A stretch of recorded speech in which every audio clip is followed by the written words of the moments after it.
So hi mga kapatatas, Potato Rider here and welcome back to my channel. So ayun, ibabalik ko na yung lalagyan ng license plate natin or yung tapaludo natin sa likod. Basically, kung paano tanggalin yung tapaludo sa likod, ganon din yung process na to.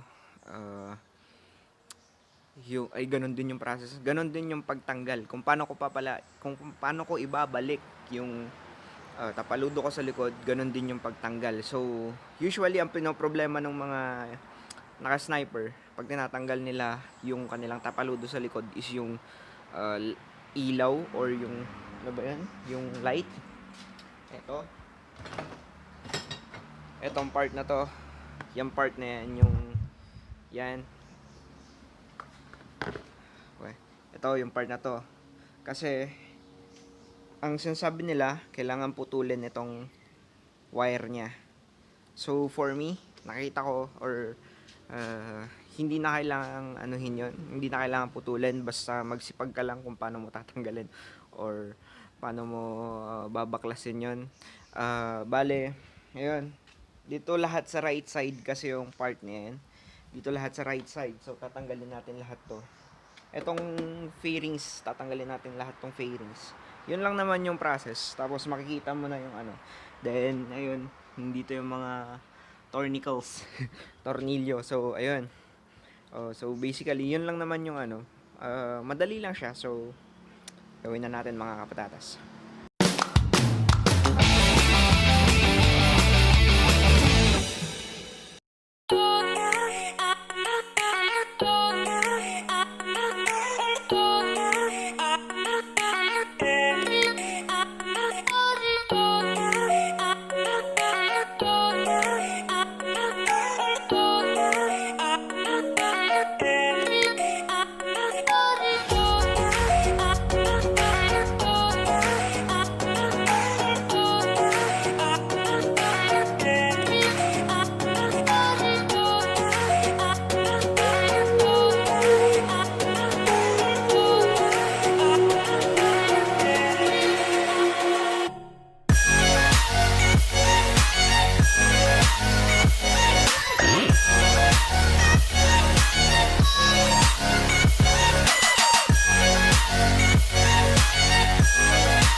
So, ayun mga kapatatas, ang sinasabi ko na pinagkabitan ng ano is this one. So, dito nakakabit to. Ayan. So, ito yung linya ng kuryente ng ilaw or the plate light. Apparently, hindi yan pwedeng tanggalin kasi pag yan tinanggal mo and nahuli ka ng LTO, another money for them.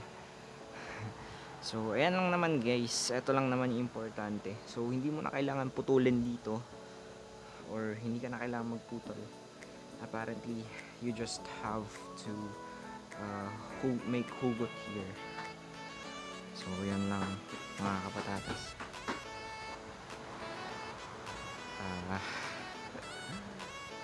Yaw.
nangyari.